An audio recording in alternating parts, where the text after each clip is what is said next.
do 113º dia. Neemias 1. Esta é a história de Neemias, filho de Acalias. No mês de Quisleu, no ano 20 do reinado de Artaxerxes, rei da Pérsia, eu, que me chamo Neemias, estava em Suzã, a capital do país. Anani, um dos meus irmãos, chegou de Judá com um grupo de outros judeus. Então, eu pedi notícias da cidade de Jerusalém e dos judeus que haviam voltado do cativeiro na Babilônia. Eles me contaram que aqueles que não tinham morrido e haviam voltado para a província de Judá estavam passando por grandes dificuldades.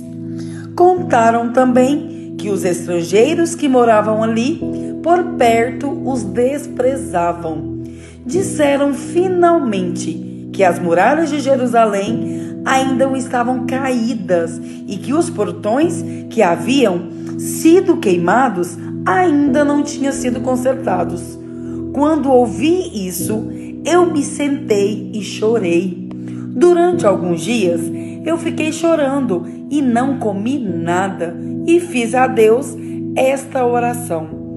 Ó Senhor Deus do céu, Tu és grande e nós te tememos.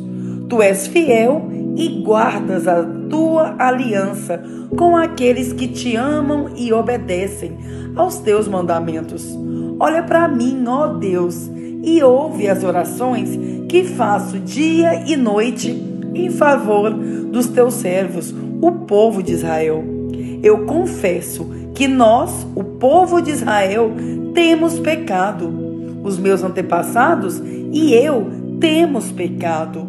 Com os nossos atos, temos pecado contra Ti e não temos obedecido aos Teus mandamentos. Não temos obedecido às leis que nos deste por meio de Moisés, Teu servo.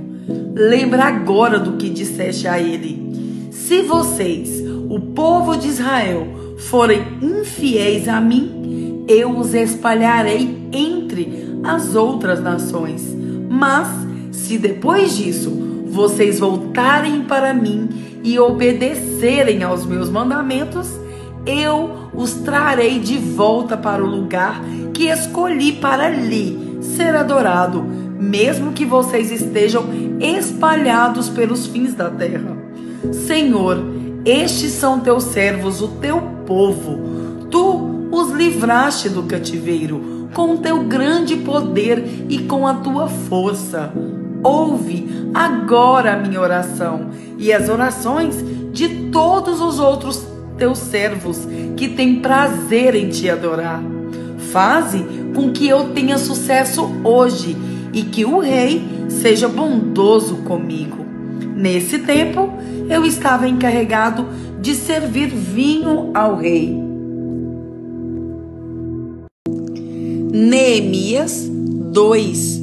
O que vou contar aconteceu 4 meses mais tarde, no 20º ano do reinado de Artaxerxes. Um dia, quando o rei estava jantando, eu peguei vinho e o servi. O rei nunca me havia visto triste e por isso perguntou: por que você está triste? Você não está doente, portanto, deve estar se sentindo infeliz. Então, eu fiquei com muito medo e respondi: que o rei viva para sempre. Como posso deixar de parecer triste quando a cidade onde os meus antepassados estão sepultados está em ruínas e os seus portões estão queimados? O rei perguntou: o que é que você quer? Eu orei ao Deus do céu e depois disse ao rei: se o Senhor está contente comigo e quiser atender um pedido meu, deixe que eu vá para a terra de Judá, a fim de reconstruir a cidade onde os meus antepassados estão sepultados. Aí o rei, tendo a rainha sentada ao seu lado, concordou com o meu pedido. Ele perguntou quanto tempo eu ficaria fora e quando voltaria. E eu disse: então, pedi ao rei um favor, que me desse cartas para os governadores da província do Eufrates Oeste, com instruções para que me deixassem passar até chegar à região de Judá. Também pedi uma carta para Asaf, o guarda florestal do rei, mandando que me desse madeira para fazer os portões da fortaleza que protege o templo e para fazer as muralhas da cidade e a casa onde eu ia morar.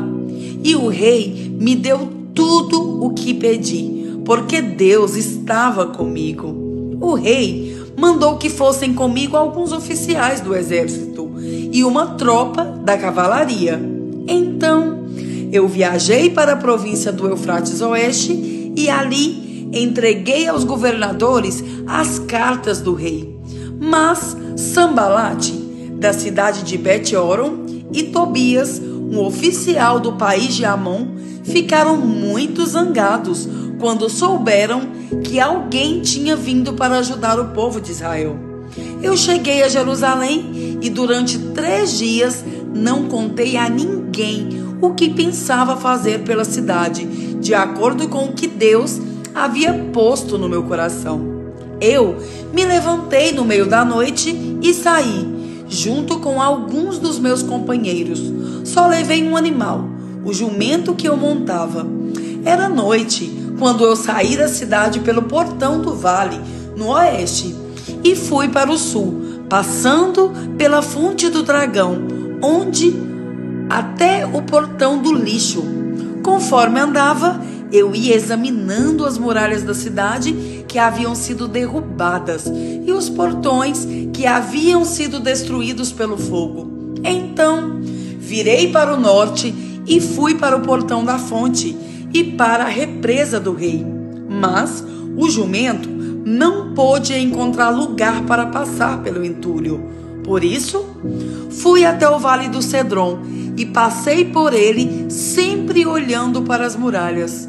Então, voltei pelo mesmo caminho pelo qual tinha ido e entrei de novo na cidade pelo portão do vale. Nenhuma das autoridades da cidade ficou sabendo aonde eu tinha ido, nem o que tinha feito. Até ali, eu não tinha contado nada a nenhum dos judeus, aos sacerdotes, às autoridades, aos oficiais ou a qualquer outra pessoa que iria tomar parte no trabalho. Mas aí eu lhes disse: vejam como é difícil a nossa situação. A cidade de Jerusalém está em ruínas e os seus portões foram destruídos. Vamos construir de novo as muralhas da cidade e acabar com essa vergonha. Então, contei a eles como Deus havia me abençoado e me ajudado. E também contei o que o rei me tinha dito. Eles disseram: vamos começar a reconstrução. E se aprontaram para começar o trabalho. Porém, Sambalate, Tobias e um árabe chamado Gesem souberam do que estávamos fazendo. Eles começaram a rir e a caçoar de nós e disseram: o que é que vocês estão fazendo? Vocês vão se revoltar contra o rei? Eu respondi: o Deus do céu nos dará sucesso. Nós somos servos dele e vamos começar a construir. Mas vocês não podem ser donos de nenhuma propriedade em Jerusalém. Não têm nenhum direito de cidadãos e não têm nenhuma parte nas tradições religiosas do povo de Israel. Provérbios 1. Provérbios de Salomão, filho de Davi e rei de Israel. Estes provérbios nos ajudam a dar valor à sabedoria e aos bons conselhos e a entender os pensamentos mais profundos. Eles nos ensinam a vivermos de maneira inteligente e a sermos corretos, justos e honestos. Podem também tornar sábia uma pessoa sem experiência e ensinar os moços a serem ajuizados. Estes provérbios aumentam a sabedoria dos sábios e orientam os instruídos, fazendo que entendam o significado escondido dos provérbios e dos ditados e compreendam os mistérios que os estudiosos procuram explicar. Para ser sábio, é preciso primeiro temer a Deus o Senhor. Os tolos desprezam a sabedoria e não querem aprender. Meu filho, escute o que o seu pai ensina e preste atenção no que a sua mãe diz. Os ensinamentos deles vão aperfeiçoar o seu caráter, assim como um belo turbante ou um colar melhoram a sua aparência. Filho, se homens perversos quiserem tentar você, não deixe. Eles poderão dizer: venha, vamos matar alguém, vamos nos divertir atacando pessoas inocentes. Estarão vivas e com saúde quando as encontrarmos, mas nós acabaremos com elas. Acharemos todo tipo de riquezas e encheremos as nossas casas com as coisas roubadas. Venha com a gente, que nós repartiremos o que roubarmos. Filho, não ande com gente dessa laia. Fique longe deles. Eles têm pressa de fazer o mal e estão sempre prontos para matar. Não adianta armar uma arapuca enquanto o passarinho estiver olhando. No entanto, esses homens estão preparando uma armadilha onde eles mesmos morrerão. O que acontece com quem fica rico por meio da violência é isto: acaba sendo morto. Escutem, a sabedoria está gritando nas ruas e nas praças, nos portões das cidades e em todos os lugares onde o povo se reúne. Ela está gritando alto assim: gente louca, até quando vocês continuarão nessa loucura? Até quando terão prazer em zombar da sabedoria? Será que nunca aprenderão? Escutem quando eu os corrijo. Eu darei bons conselhos e repartirei a minha sabedoria com vocês. Eu chamei e convidei, mas vocês não me ouviram e não me deram atenção. Vocês rejeitaram todos os meus conselhos e não quiseram que eu os corrigisse. Assim, quando estiverem em dificuldade, eu rirei, e quando o terror chegar, eu caçoarei de vocês, zombarei de vocês quando o terror vier, como uma tempestade, trazendo fortes ventos de dificuldades. Eu rirei quando estiverem passando por sofrimentos e aflições. Então vocês me chamarão, mas eu, a sabedoria, não responderei. Vão procurar por toda parte, porém não me encontrarão. Vocês não quiseram a sabedoria e sempre se recusaram a temer a Deus o Senhor.